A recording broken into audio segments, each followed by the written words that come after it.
we'll see how it goes. Like I said, I'm gonna bring it to you the entire way, 100%. You'll be there. You'll be able to take a look at everything I do step by step.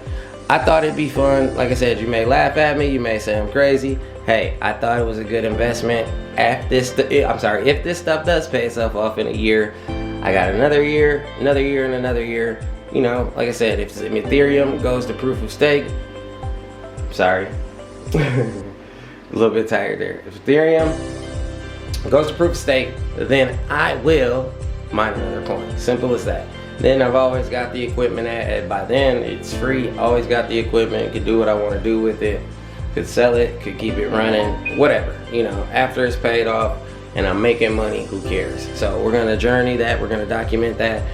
Like I said, I'm gonna make a spreadsheet of every single item that I bought, see what my IROI is gonna be and what it actually takes me compared to my estimates. I estimated 10 months, give or take.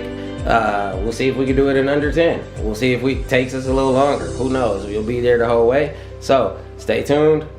This is my first video. I hope you like the channel. They will get better. The content will be good. Like I said, this isn't a channel that you're probably gonna look to learn things at. We're probably gonna be learning together more so, because this is my first rig build. I'm going based off of the little bit of experience that I have. It was more so saying, hey, I wanted to do this, let's give it a shot. So you'll be there the whole way with me. My name is J-Minerrr, and like I said, you'll be there with me. We'll see what happens. All right, catch you guys later.